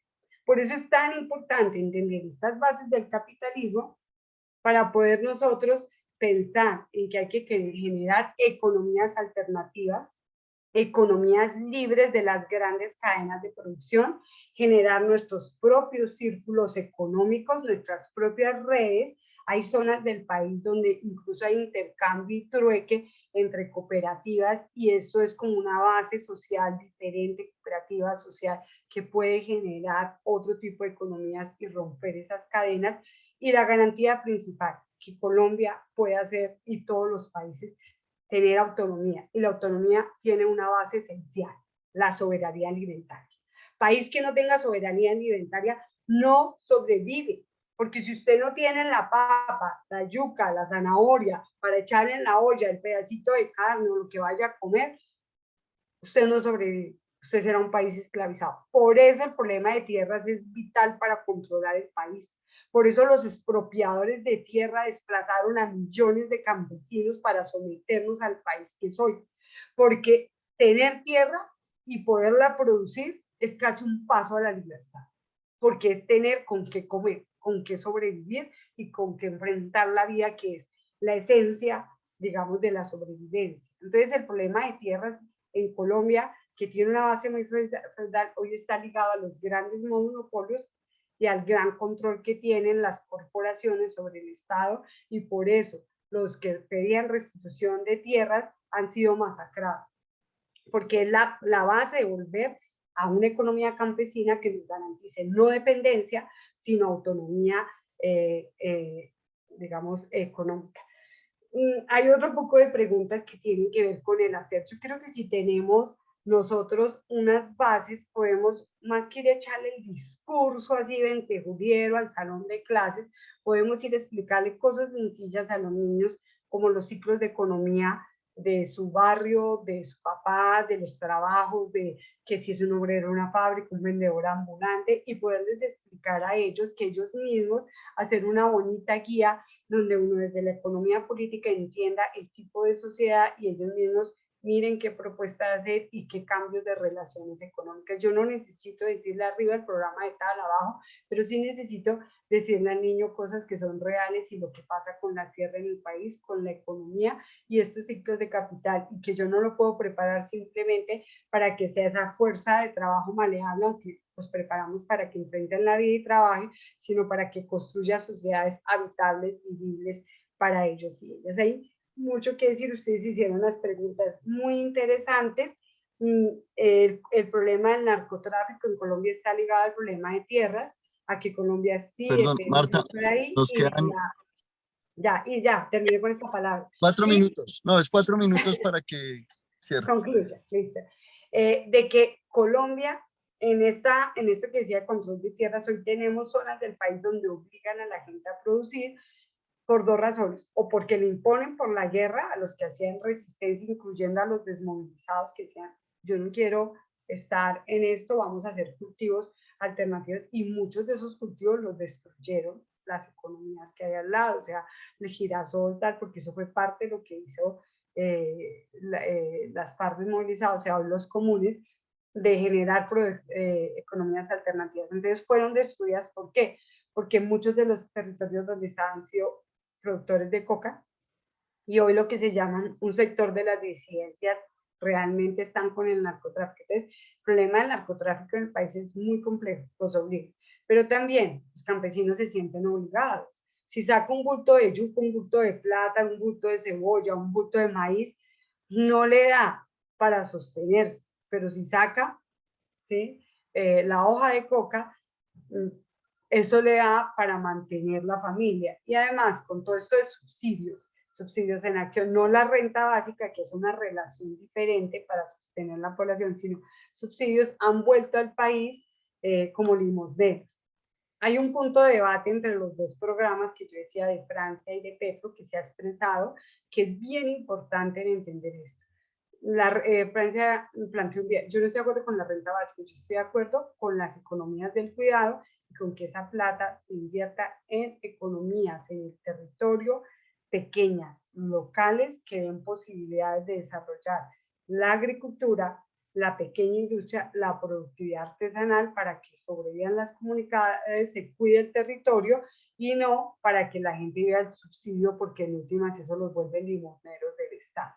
Entonces creo que aquí hay unos debates programáticos súper interesantes, y yo sé que algunos me dicen, yo lloro cuando escucho a Francia Márquez, pero cuando tú discutes con ella lo programático, afortunadamente la tuve muy cerquita en toda esta primera etapa, uno entiende lo que pasa en el territorio, y allí está Cauca, un problema de narcotráfico, de obligación, un problema de minería, un problema de resistencia, y un pueblo que es terriblemente rebelde y que pide a gritos cambiar el modelo económico y social.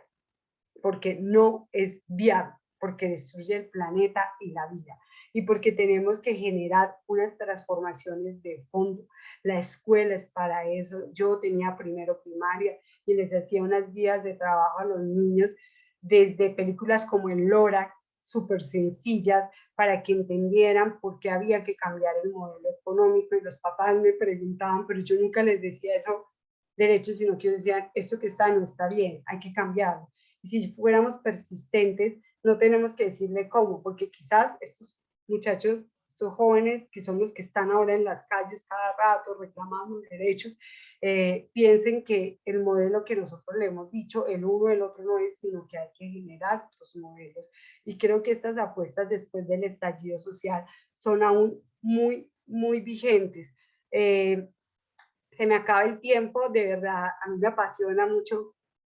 Primero me apasiona enseñar, pero estos temas, porque yo creo que si los entendiéramos a profundidad, haríamos clases maravillosas de cualquier tema, de literatura, de no solo de sociales, de educación física, de arte, porque tendríamos una conexión y una relación real con el mundo exterior, con las transformaciones sociales, con empezar a mirar que cuando yo hago deporte, cuando yo relaciono mi cuerpo con el mundo, cuando estoy pensando en educarme físicamente, es porque no estoy pensando en una economía de consumo, perdón, de ponerme o quitarme, sino precisamente en amar y armonizar a los seres humanos con la naturaleza, y no esa imposición patriarcal donde consideramos que la naturaleza la controlamos, ¿sí? Y la explotamos y la socavamos. Entonces es como una invitación a que de verdad sumamos este espacio y lo reproduzcamos, y particularmente este módulo, porque nos dan las claves para que como maestros y maestras seamos críticos, pero construyamos ese pensamiento transformado en la escuela. Muchas gracias. Marta, a ti muchísimas gracias por toda la explicación y la invitación a la reflexión, y también por el dar algunos puntos importantes sobre el programa que se viene planteando en esta posibilidad de gobierno en transición y sobre la proyección que se puede generar hacia el futuro. Bien importante es también hacer una ampliación, y ojalá lo hagamos desde los propios desde las propias inquietudes, y es profundizar sobre los modelos económicos y entender que los modelos económicos no son secuenciales, sino que los modelos económicos son propuestas de desarrollo hacia un territorio, ¿sí? Porque en algún momento alguien hablaba que si tenemos que pasar, igual que todos los procesos de Europa, de lo primitivo, de lo medieval y demás, no. Eso no es así, no es secuencial, y eso es una situación que se plantea hacia la búsqueda económica en los territorios, ¿sí? En ese momento no se está hablando sobre socialismo, no se está hablando sobre comunismo, se está hablando sobre la construcción y la viabilidad de un concepto fundamental que es la vida digna. Y la vida digna es posibilitar un vivir en este presente y de una manera constante, donde todas y todos y todes tengamos las posibilidades y las necesidades satisfechas para que eso posibilite un mejor vivir, un vivir sabroso. Entonces, son muchas las reflexiones que nos van quedando, pero también muchas inquietudes que debemos ir ahondando, no solamente desde el proceso de formación sindical, sino también política, que es tan importante.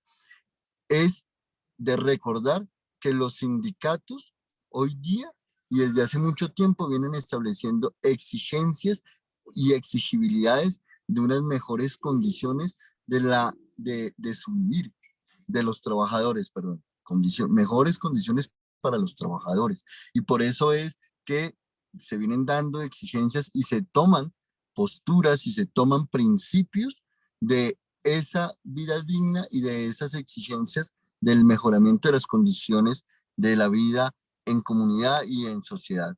Entonces, ahí hay muchos retos que son importantes. A veces se nos olvida cuál es el quehacer del sindicato y cuál es la búsqueda en esa proyección sindical, y por eso también recupero en parte lo que decía ahora la compañera Marta, y es cómo hay algunos sindicalistas que se han venido creyendo que son aburguesados, pero en últimas no lo son. ¿sí? Aquí hay dos clases, la clase burguesa y la clase trabajadora. Y para ser burgués se necesita la acumulación de millones, de millones, de millones, y los demás somos trabajadores que algunos a partir del desarrollo de su mano de obra ha podido posibilitar unos bienes o unos capitales, pero no hay que confundirse en eso. Entonces, la invitación es a ampliar, a profundizar muchísimo más. Y bueno, en este módulo vamos a trabajar dos actividades. Marta, te invito a que por favor nos compartas la presentación. Tú mencionaste ahora en la bibliografía un documento. Yo tengo tres documentos base, como dos documentos base como lectura. Uno es la Introducción a la Economía Política, que es un documento de FECODE, y el segundo es el módulo de Economía Política del ABC, que fue elaborado en el año 2021. Pero agregado a ello, tenemos tres documentos de apoyo. Uno que es la traducción del Capital en el siglo XXI de Tomás Piketty, y el otro que es Crisis del Sistema Capitalista Mundial, Paradojas y Respuestas, y el otro que es el Capitalismo Actual, Crisis y Cambio de la Geopolítica Global. Esos documentos pues, son un poco extensos, pero igual los invitamos a que los vayan digiriendo en el transcurso del tiempo. Pero también, Marta, si tú nos puedes complementar con la bibliografía que mencionaste ahora, sería espectacular. Entonces, en el desarrollo de esta semana vamos a tener lo siguiente. Con base en la lectura y en la videoconferencia, que es la Introducción a la Economía Política de FECODE del año 2019, el módulo de Economía Política BC del 2021 y la videoconferencia, vamos a desarrollar un mapa mental donde se aborden elementos políticos, económicos y sociales en el que se evidencie la reconfiguración del capitalismo a nivel nacional e internacional. Eso es lo primero, ¿sí? Entonces, esa es digamos que la tarea 1. Y lo segundo es una participación en el foro, como lo hemos venido desarrollando, donde vamos a tener en cuenta dos videos. Uno, el de la nueva geopolítica, y dos, el de Estamos cansados de esperarlo todo y de no recibir nada, de William Ospina. Y entonces, con base en ello, en el foro vamos en máximo 10 líneas, vamos a responder: ¿qué planteamientos cree usted o puede aportar a la construcción de un país democrático, participe de las decisiones que nos afectan en el marco de las políticas económicas? Entonces, esa es la pregunta para el foro. ¿Qué planteamientos cree usted puede aportar a la construcción de un país democrático, partícipe de las decisiones que nos afectan en el marco de la política económica? En ese foro vamos a responder esa pregunta con base a los videos de Nueva Geopolítica, Estamos cansados, de William Ospina, y por supuesto tener en cuenta los elementos que nos ha aportado la compañera Marta y que también ustedes nos han aportado desde las preguntas y que luego fueron desarrolladas por la compañera Marta. Sin más, vamos a dar paso a el compañero Vicente Bryan en el proceso de conclusiones y luego daremos un paso más. Entonces, compañero Vicente Bryan. Sí, compañero Julio, un saludo para usted, para la compañera Isabel, la compañera Marta y todos los colegas que hacen parte de este diplomado, y lógicamente a nuestro equipo de escuela. Qué tema tan importante, y nuestra felicitación y nuestra admiración a la compañera Marta por su exposición, y que ojalá, compañeras y compañeros, todo esto que cada 8 días vemos, lo socialicemos al interior no solamente de nuestros compañeros, compañeras, docentes y directivos docentes, sino de nuestra comunidad educativa. En realidad el tiempo es corto para sustentar cosas tan importantes que permiten dignificar nuestra vida, pero yo quiero tocar algunas pildoritas. Miren, con relación a las pensiones que hoy tienen confundido al pueblo colombiano, y donde uno de los candidatos es claro y concreto y le está diciendo al pueblo y que nosotros como docentes y directivos docentes debíamos ser los protagonistas de esto, es que los fondos privados cogen nuestra plata y hacen inversiones para beneficios propios.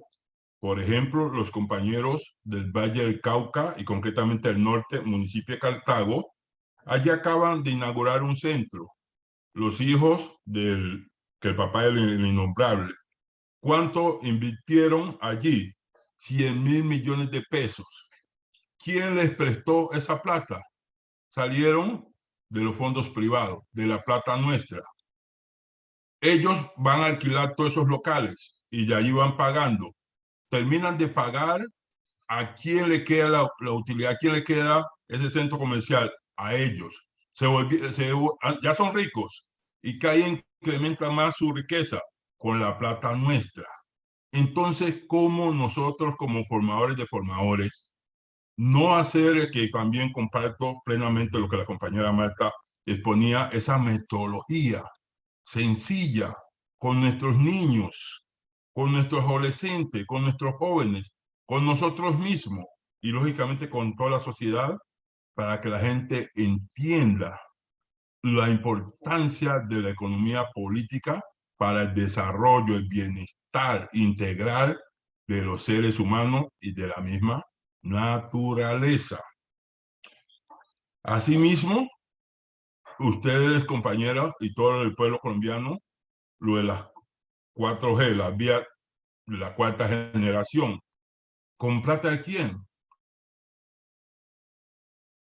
Con la plata que nosotros aportamos. ¿Quiénes? Nosotros los trabajadores. Pero la utilidad, ¿a quién le queda? A esas pocas familias que manejan y siguen manejando o administrando este país. Por ello, miren, y hago énfasis en esto de las pensiones, miren 3 cositas elementales. Uno, cómo que la clase política hace las leyes para beneficiarse. En tiempos pasados, nosotros nos jubilábamos con 20 años de servicio y el 75% del salario del último año. Con la ley 100, ¿cómo nos estamos jubilando? ¿Cómo se están jubilando? Promedio de los últimos 10 años de salario, promedio de los últimos 10 años y 1.300 semanas. ¿A cuánto equivalen esas 1.300 semanas? A 25 años. Nos incrementaron 5 años más y nos rebajaron el porcentaje. Y hay maestros y maestras que siguen defendiendo al innombrable y siguen defendiendo el sistema capitalista en este país, que hace mala distribución como lo hace en el resto del mundo. Entonces, ese llamado a que nosotros, compañeras y compañeros, vamos entendiendo esta economía política, que hoy ese modelo cómo nos afecta. Miren, la gente feliz y contenta cuando oyó que el salario mínimo llegaba a 1 millón de pesos y todo el mundo contento, 1 millón de pesos, 1 millón de pesos.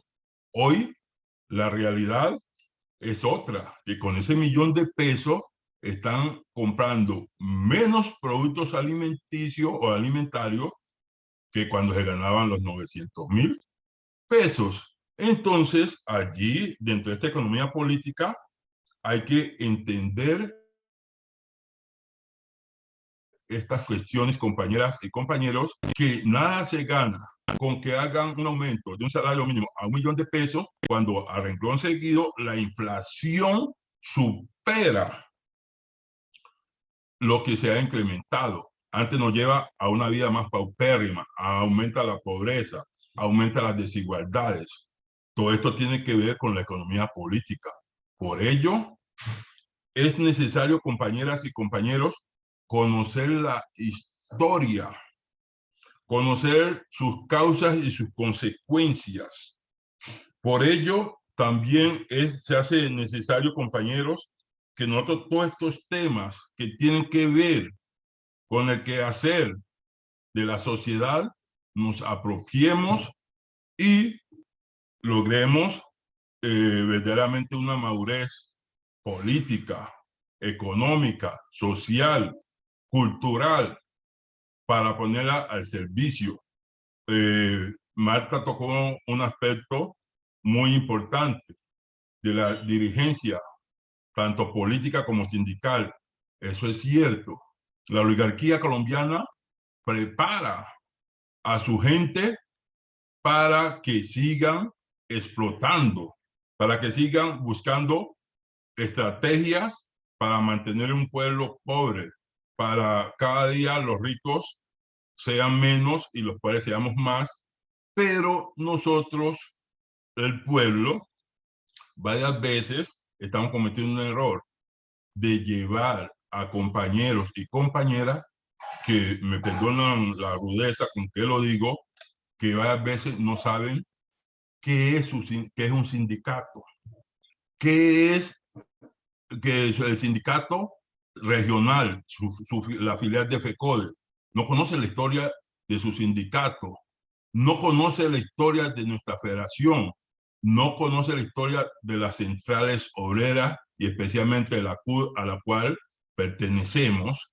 Y entonces, porque habla muy bonito, o porque hace mucha bulla, o porque se echa el discurso 20 juliero, lo elegimos dirigente y llega a reproducir en los sindicatos el modelo capitalista. Por eso, aunque crean que es un chiste, no es un chiste, conozco varios presidentes de filiales de FECODE que le han ido a preguntar al secretario o la secretaria de Educación, cuando FECODE ha convocado a una movilización, a un paro, que si les da permiso para entrar al paro.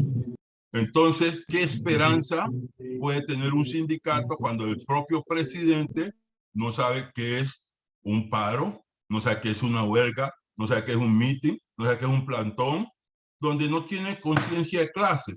Entonces, compañera, tenemos verdaderamente que hacer ese proceso que hablaba la compañera Marta, para bien de todos y todas. Entender que la diferencia no nos puede llevar a destruirnos a sí mismos, que la diferencia hay que respetarla y tenemos que fortalecernos con ella, y posiblemente lo que hoy no nos une, después de estudiarnos, de entender, de investigar, podemos llegar a acuerdos y podemos avanzar. Y por ahora, en todas aquellas cosas que nos benefician como sociedad, a pesar, repito, a pesar de la diferencia, hay que estar unidos. Y de verdad sí necesitamos un cambio de modelo, y ese cambio de modelo debe ser construido por todos y todas, y un modelo a lo colombiano, porque varias veces las imitaciones y el extranjerismo, traerlo como copia a nuestra sociedad, no es lo mejor. Pero sí, las mujeres colombianas y los hombres colombianos estamos en capacidad de construir un modelo que permita dignificar la vida, que nos permita construir esa justicia social. Entonces, allí, en estos materiales de sugerencias que proponemos y otros que ustedes puedan conseguir, nos darán los elementos necesarios para apropiarnos de ellos, concientizarnos primero nosotros y luego concientizar a la sociedad donde convivimos para ese cambio. Y termino diciéndole, compañeras y compañeros, si nosotros no nos unimos, si no hacemos el trabajo con las comunidades, van a venir tiempos muy difíciles y solamente culpable vamos a ser nosotros mismos por no hacer el trabajo, para que la sociedad tome conciencia y para que la sociedad, toda o la mayoría de esta sociedad, logremos el cambio que hoy se necesita más que nunca. Yo dejo allí para que las compañeras Luzaida y la compañera Ana María hagan las aclaraciones necesarias y las temáticas o las sugerencias que hay, y entonces desearles a todas y todos una Semana Santa de acuerdo a su cultura, de acuerdo a su idiosincrasia, en cada uno de los 32 departamentos de nuestro país. Lógicamente, el próximo Sábado Santo, 16, no habrá esta charla, este diálogo, pero lo retomaremos 8 días después del Sábado Santo. Entonces, para todas y todos, una Semana Santa en paz, en armonía y en familia. Entonces nos veremos entre 15 días a la misma hora y por la misma pantalla. Felicidades. Chao, chao.